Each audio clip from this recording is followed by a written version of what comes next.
Yes, it is true. The boy and I met again in another life. That boy, his name was not important, but the soul was marked with a familiar light I did not recognize at the time. He asked me once if I believed that symbols could move, not just shift on the wall, but move through a person. It startled me. No one had ever asked me that. Later, much later, I met him again. This was not a lifetime of scrolls and caves. It was one where I walked among people again.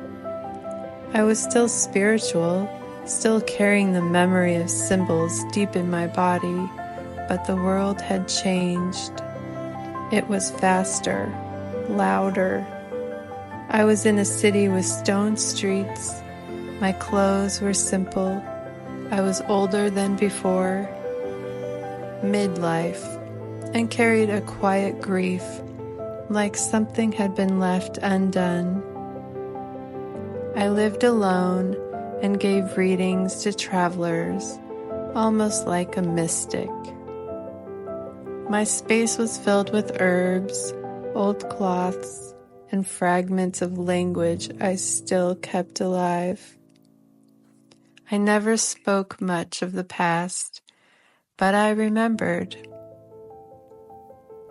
He entered my life during a storm. He had a different face. He was taller, and his eyes were filled with more sadness than before, because it carried lifetimes of watching. But I knew him, the same soul, cloaked in another time.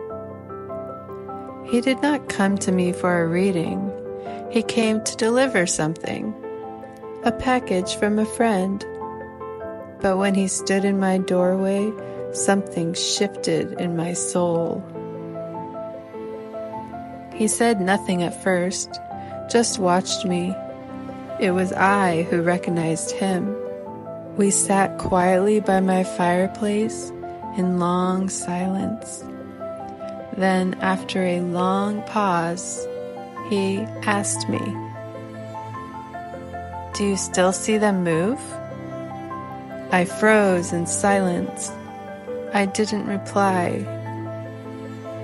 That question, his question from the cave, he was talking about the symbols. He didn't even realize why he asked it. His soul just knew it was the right thing to ask. It was a soul nudge, not a memory. Not yet. This was the moment my heart cracked open. But when I didn't answer, he looked at me again. That's when his memory cracked open a little more, and he said, "You always saw the world behind the world." That was the phrase. That was the key. It was the moment he remembered me. Not just the cave, but me.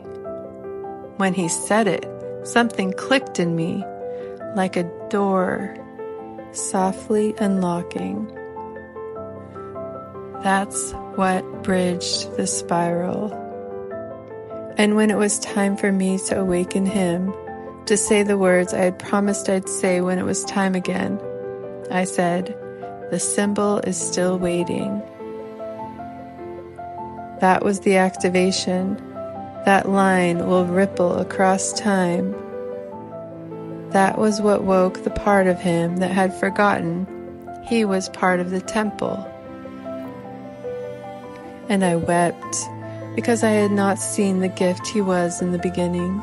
I had not realized he was there not to study symbols, but to help me to remember how to feel them again. We only spent a few weeks together in this life.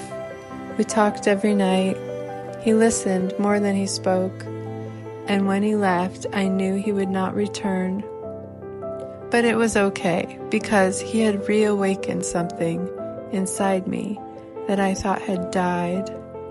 and his presence unsealed something I'd kept hidden, the living nature of the symbols, the remembrance that love could come in pure form without obligation, without names. He was a messenger. He came not to stay, but to stir. He brought me something wrapped in cloth, a metal object. He said it came from someone who had passed, someone who had wanted me to have it. He didn't say their name, but I recognized the weight of it before I even touched it.